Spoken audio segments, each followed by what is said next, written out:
இறுக்கி புடிச்ச நொடியிலேயே அவ உயிரை விட்டுட்டாளாங்க. கணவன் உடம்பை இறுக்கி புடிச்ச நொடியிலேயே அவ உயிரை விட்டுட்டா, கணவனுடைய உடலும் மனைவி உடல் கீழே விழுகுது, அது மேல கணவன் உடல் விழுகுது.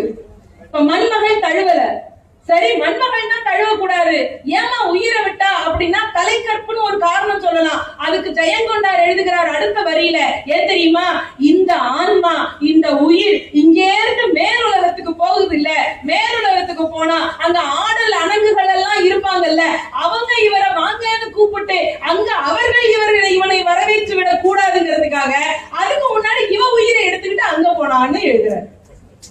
தரைமகளும் தன் கொழுநன் உடலம் தன்னை தாங்காமல் தன் கரத்தால் தாங்கி விண்ணாட்டு அறமகளிர் அவ்வுயிரை புனரா முன்னம் ஆவி ஒக்க விடுவாளை காண்மின் காண்மின் என்று இப்படி உயிரை விடுறா பாருன்னு பேய்கள் காளி தேவிக்கு நம் தமிழச்சியினுடைய அந்த மாண்பை சொல்லுகிறது.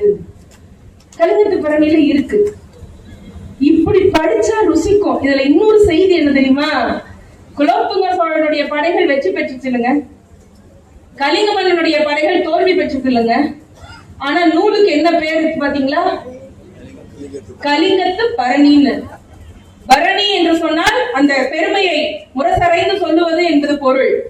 ஏன் சோழத்து பரணின்னு வச்சா என்ன, ஏன் குலோத்துங்க பரணின்னு வச்சா என்ன, போர் பண்ண அந்த அமைச்சரோட பேரை சேர்த்து வைக்கலாம்ல. ஜெயங்கொண்டார் என்ன பண்ணினாரு, கலிங்கத்து பரணி என்று ஏன் சொன்னார் என்றால், தோற்று போயிருந்தாலும் கூட அவனுடைய பெயரின் மூலமாக இந்த இலக்கியத்திற்கு பெயர் சூட்டுவது என்பது தோற்றவனுக்கு நாம் கொடுக்கும் மரியாதை என்பது தமிழ் சொல்லுகிறது. பெருமக்கள், வென்றவனினும் தோற்றவன் வீறு பெற்றான். தோல்வியுற்றவனுக்கும் அந்த மரியாதையை செய்து அவனை உடலை மேல் அவனுடைய உடலுக்கான ஈமக்கிரியை செய்வது நம்முடைய வழக்கம், நம்முடைய பண்பாடு, நம்முடைய கலாச்சாரம். உயர்ந்த சமூகம் நம்முடைய சமூகம். அதனாலதான் சொன்னாங்க, முப்பாலுக்கு அப்பாலோர் நூலும் இல்லை, மூவாத சிலம்பின்றி கூத்தும் இல்லை, தப்பாத புறமல்லால் வீரம் இல்லை, தளிர் போலும் அகம் இல்லாமல் காதல் இல்லை, தமிழை போல் எப்போதும் புகழ்பாடும் மொழியும் இல்லை என்று சொன்னார். 1330 அருங்குறளும் பாயிரத்தினோடு பகர்ந்ததற்பின் போய் ஒருத்தர் வாய் கேட்க நூல் உளவோ. மண்ணு தமிழ் புலவராய் வீற்றிருக்கலாம், மண்ணு தமிழ் புலவராய் வீற்றிருக்கலாம். தனியா காதல், தனியா வீரம், இது நிறைய பாடல்கள் சொல்லலாம். கலிங்கத்து பரணி மாதிரியான அபூர்வமான நூல்களை சிந்தித்தால் ஒரே பாடலுக்குள்ளே வீரமும் கிடைக்கும், காதலும் கிடைக்கும். நீங்க நடந்து போறீங்க, முரசறை இது எவ்வளவு தூரத்துக்கு கேட்கும், ஒரு 1/2 கிலோமீட்டர் கேட்குமா? இடி இடிக்குது, ஒரு 5 கிலோமீட்டர் கேட்குமா? நாலடியார் சொல்லுகிறது, கடிப்பிடு கண்முரசம் காதத்தோர் கேட்பர், இடித்து முழக்கியதோர் யோசனையோர் கேட்பர். யோசனைனா என்னன்னா ஒரு யோசனை தூரம் அப்படின்னு ஒண்ணு சொல்லுவாங்க. ஒரு நாழிகை அப்படின்னா 24 நிமிடங்கள்னு ஒரு கணக்கு சொல்லுவார்கள் பெரியவர்கள். ஒரு யோசனைன்னா நம்ம புரிஞ்சுக்கிறதுக்காக நான் சொல்றேன், ஒரு 5 கிலோமீட்டர் தொலைவுன்னு வச்சுக்கோமே. கடிப்பிடு கண்முரசம் காதத்தோர் கேட்பர், இடித்து முழக்கியதோர் யோசனையோர் கேட்பர். ஆனா ஒரு சொல், ஒரு ஓசை இருக்கிறது பாருங்கள், அது அடுக்கிய மூவுலகும் கேட்கும். எது தெரியுமா, சான்றோர் கொடுத்தார் எனப்படும் சொல் அடுக்கிய மூவுலகும் கேட்கும். ஒருத்தனுக்கு மனமான நீங்க கொடுக்கிற கொடை இருக்கு பாத்தீங்களா, அது 3 உலகமும் கேட்கும். இதுக்கு சான்றா ஒரு சம்பவம் மட்டும் சொல்லிட்டு நிறைய செய்வாங்க. மறுபடியும் தாத்தாக்கிட்டே போவோம். நம்ம எங்க புதுக்கோட்டை பக்கத்துல சிவகங்கை மாவட்டத்துல அங்க மிதிலைப்பட்டின்னு ஒரு ஊர். அந்த மிதிலைப்பட்டி ஊர்ல அழகிய சிற்றம்பல கவிராயர்னு ஒருத்தர். அவரு ஒரு நிறைய சொற்பொழிவுகள் செய்யக்கூடியவர், பெரிய புலவர், கொஞ்சம் வசதியானவர். ஒரு நாளைக்கு ரொம்ப தூரத்துல ஒரு இடத்துல சொற்பொழிவு பண்ணிட்டு இரவு திரும்பி வர்றாரு. இந்த வண்டி இப்பெல்லாம் நாங்கெல்லாம் பேசிட்டு வரோம் இல்லையா, வாடகை டாக்ஸி மாதிரி. அப்ப மாட்டு வண்டி அல்லது குதிரை வண்டி பேசிட்டு வருவாங்க.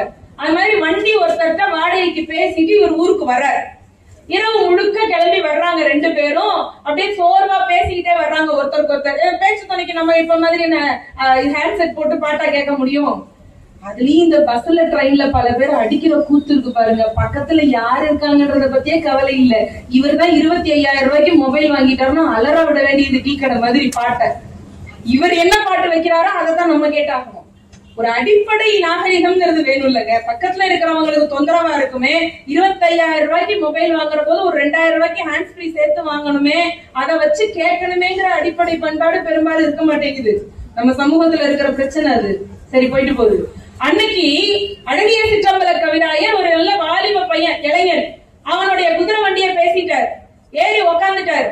இரவு நேரம் அங்க பேச்சு முடிச்சு அந்த குதிரை வண்டியில 2 பேரும் போறாங்க. ரொம்ப தூரம் பயணம் பண்ணி போகணும் முதலப்பட்டிக்கு. அப்படி போகும்போது இந்த பையனும் அவரும் பேச்சுவார்த்தை பண்ற போது இவர் சொல்றாரு, முன்னாடி காலத்துல எங்களுடைய மூதாதையர்கள் எங்களுக்கு நாங்க ரொம்ப சிரமப்பட்டு இருந்தோம். அப்ப எங்களுடைய தாத்தா ஒருத்தர் பாடின ஒரு பாட்டுக்காக வெங்கடப்ப நாயக்கர் என்கின்ற ஒருத்தர் கொடுத்த கொடைதான் இந்த மிதலைப்பட்டிங்கிற ஊரு. அந்த ஊர்ல தான் நான் இருக்கேன். எனக்கு இத்தனை பிள்ளைங்க, இத்தனை பேர், இதெல்லாம் வரிசையா சொல்லிட்டே போனார். விடிய விடிய கதை பேசிட்டு கொஞ்ச நேரம் தூங்கிட்டு விடியற் காலம் கற்கல்லையே போய் வீட்டு வாசல்ல இறங்கியாச்சு. வீடு பெரிய வீடு. போய் இறங்கினா அந்த இளைஞன் கிட்ட வண்டி வாடகைக்கு ரூபா கொடுக்கணும்ல, நாணயங்களை எடுத்து கொடுக்குறாரு. அந்த இளைஞன் வேண்டான்ட்டான். என்ன தம்பி, ராத்திரி வண்டி ஏறும் போது எனக்கு அவ்வளவு கூடி இவ்வளவு கூடுன்னு பேரம் பேசி கேட்டேன். அவருடனே இல்ல இல்ல வேண்டாம். இல்ல திடீர்னு மனமாற்றம் உனக்கு, சரிப்போ பசியா இருப்ப, டேய் பையா இந்த சாப்பாடு பழைய சாப்பாடு இருக்கும்ல எடுத்து போடு, அவன் சாப்பிட்டாவது போகட்டும் அப்படின்னா அப்படின்னு சொன்னார் அவரு. இந்த பையன் சொன்னா இல்லங்கய்யா அதுவும் வேண்டாம். என்னையா ராத்திரி வண்டி கிளம்ப போதே சொன்னேன், நான் இப்பெல்லாம் சாப்பிட மாட்டேன், விடிய காலையில பழைய சோறு சாப்பிட்டு படுத்து தூங்கிடுவேன்னு சொன்னீல்ல, எங்க வீட்டுல சாப்பாட்டுக்குலாம் ஒண்ணும் குறைச்சல் கிடையாது, போய் உட்காரு, எங்க சமையலால் எந்திரிச்சிட்டாரு, நான் சாப்பாடு போட சொல்றேன்னு இந்த பெரியவர் சொல்றாரு. அந்த இளைஞன் சாப்பாடு வேணான்ட்டான், காசு வேணான்ட்டான். என்னடா இப்படி திடீர்னு மாறிட்டேன்ன போது அப்ப அந்த பெரியவர் வலியுறுத்தி கேட்ட உடனே அந்த பையன் சொன்னா, ஐயா ராத்திரி பூரா கதை சொல்லிட்டு வந்தீங்களே உங்க குடும்ப வரலாறு எல்லாம், இந்த யாரோ ஒருத்தர் வெங்கடப்ப நாயக்கர் உங்களுக்கு கொடை கொடுத்தாங்க அப்படின்னு சொன்னீங்கல்ல, ஆமா. அந்த ஊர்லதான் வசதியா இருக்கும்னு சொன்னீங்கல்ல, ஆமா. அந்த வெங்கடப்ப நாயக்கருடைய வம்சத்துல வந்த கடைசி வாரிசு நான் தாங்க இருக்கேன்.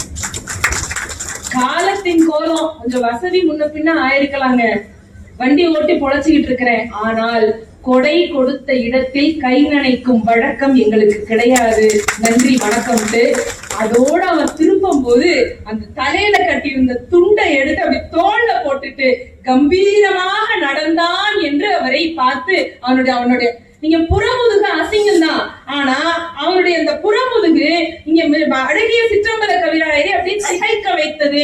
அந்த இளைஞன் நடந்து சென்றது அவன் மட்டும் நடந்து சென்றதாக இல்லை, அவன் பரம்பரையினுடைய கௌரவத்தையே தோளில் சுமந்து கம்பீரமாக சென்றான் என்று உவேசா எழுதி முடிக்கிறாங்க.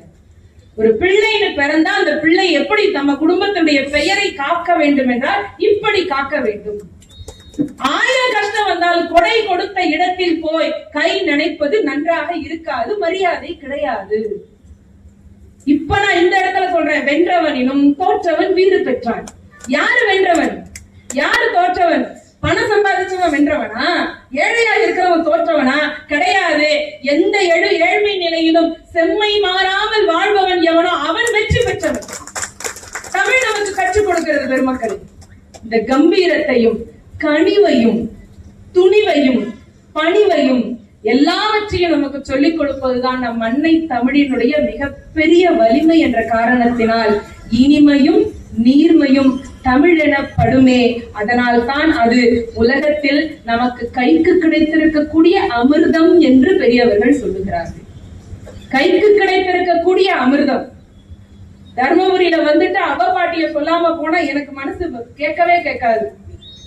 இத்தனை 100 வருஷத்துல எத்தனை அரசாங்கம் மாறி இருக்குங்க. நான் கட்சியா பேசல, அரசியலா பேசல. எத்தனை அரசாங்கம் மாறி இருக்கு.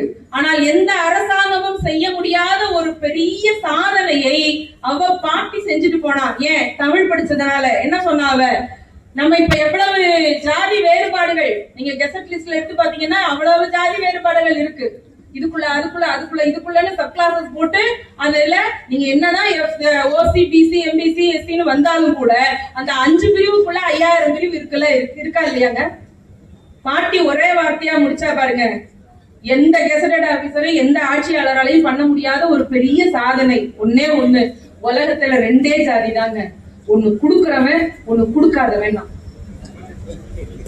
ஒண்ணு குடுக்கறவன் வாங்குறவன் சொல்லல, ஒண்ணு குடுக்கிறவன் ஒருத்தன் கொடுக்க மாட்டேன்றவன் ஜாதி இரண்டொழிய வேறில்லை சாற்றுங்கால் நீதி வழுவா நெறிமுறையில் மேதினியில் இட்டார் பெரியோர் இடாதார் இழி குலத்தோர். மற்ற யாரு இழி குலத்தோர் இல்ல, எல்லா குலமும் சமம். யார் இழி குலத்தோர்? பசின்னு ஒருத்தன் வந்து நின்ன போது அங்கே உனக்கு இல்லைன்னு ஒருத்தன் சொல்றான் பாருங்க, அவன் இழி குலத்தோர். யார் உயர்ந்தவன் தெரியுமா? எவன்டையும் போய் என்ன பசியிலையும் நிக்காதவன் உயர்ந்தவன். அவனை விட உயர்ந்தவன் என்னன்னா, அவன் கிட்ட யாராவது வந்து கேட்கிற போது தன் வறுமையை பற்றி கவலை இல்லாமல் அவனுக்கு கொடுக்கிறார்கள், அல்லது கொஞ்சம் கௌரவம் குறைச்சு இந்த பாண்டு அப்படி தூக்கி போடுறான்னு வச்சுக்கோங்களேன், அதை வேண்டாம்னு சொல்லிட்டு ஒருத்தன் வர்றான் பாருங்க, அவன் தான் இருப்பதிலேயே உயர்ந்த ஜாதி. அப்படி தமிழ் ஏகப்பட்ட சாதனைகளை சாதித்திருக்கிறது பெருமக்களே. தமிழை வாசிக்க வேண்டும், நேசிக்க வேண்டும், சுவாசிக்க வேண்டும். நம் பிள்ளைகளை இவற்றையெல்லாம் பிள்ளைகளுக்கு இவற்றையெல்லாம் அறிமுகம் செய்ய வேண்டும். செய்தால் நாம் சேர்த்து வைத்திருக்கக்கூடிய சொத்துக்களை காட்டிலும் நம் பிள்ளைகளுக்கு அழியா சொத்தாகிய மன உறுதியும் துணிவும் தன்னம்பிக்கையும் நம் தமிழ் மொழி தரும் என்பதனால் பிள்ளைகளுக்கான நிலையான சொத்து, அவர்கள் வாழ்வாங்கு வாழ்வதற்கான அமிர்தத்தை நீங்கள் தர வேண்டும் என்றால் தமிழை அவர்களுக்கு கற்றுக் கொடுங்கள். நன்றி, வணக்கம்.